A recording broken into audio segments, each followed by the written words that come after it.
I'm Steve Wiggins, and this is the Groundworks Ministries podcast.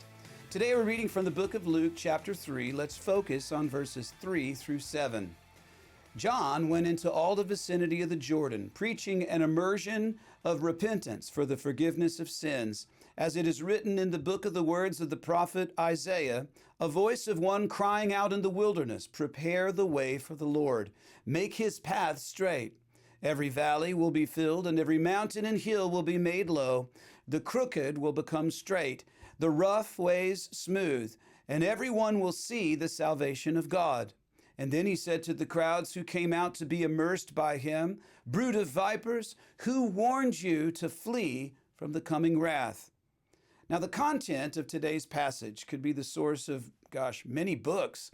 But I just want to focus on just a few observations and some parallel scriptures from the Psalms and the prophets.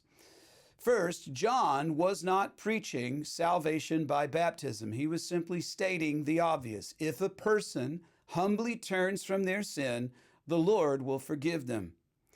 John chose immersion as the way for people to publicly demonstrate an internal spiritual decision. Now, in Hebrew, the immersion is called mikveh. And in religious Jewish culture, there are two primary purposes for undergoing the mikveh, or immersion. And religious Jewish people still undergo the mikveh even today. Some even have a mikveh in their homes. The two purposes for immersion are, number one, to make oneself ritually clean for worship in the assembly, and number two, when Gentiles convert to Judaism. Now, John's immersion was an entirely new concept, although in a sense it was an amalgamation of the two. While John is directly fulfilling Isaiah's prophecy, the concept of the people's repentance, that it would come before the Messiah, is also mentioned in the Psalms. Psalm 85, verse 13, for instance, "Righteousness will go before him to prepare for the way for his steps." The people's repentance makes the shepherd's job much easier because the sheep are willing to follow. And I recommend that you read the entirety of Psalm 85 because it is a messianic psalm and its message is powerful and profound. The idea of a brood of vipers has always intrigued me. While reading through Jeremiah a while back, I recall a section in chapter 8 titled "God's People Unrepentant." And it immediately made me think of John the Baptist's message of repentance. And at the end of that passage, we find this statement, Jeremiah 8, verse 17, "Indeed, I am about to send snakes among you, poisonous vipers that cannot be charmed, and they will bite you." This is the Lord's declaration.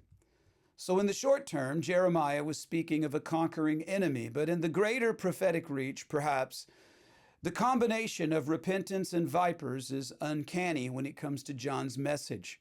And what strikes me, no pun intended, is how well documented are the Lord's fulfillment of his prophecies. And yet so few people heed his prophecies that are yet to be fulfilled. Think about these things as you read through the Bible and say, "Lord, thank you for giving us prophecies and then fulfilling them so that we could know that your word is true. And then, Lord, give us a heart to understand that the prophecies yet to be fulfilled regarding your second coming will happen exactly as you say that they will." I'm Steve Wiggins, and this is the Groundworks Ministries podcast. Groundworks Ministries operates entirely through financial donations from faithful people like you. And your giving to Groundworks Ministries transforms lives.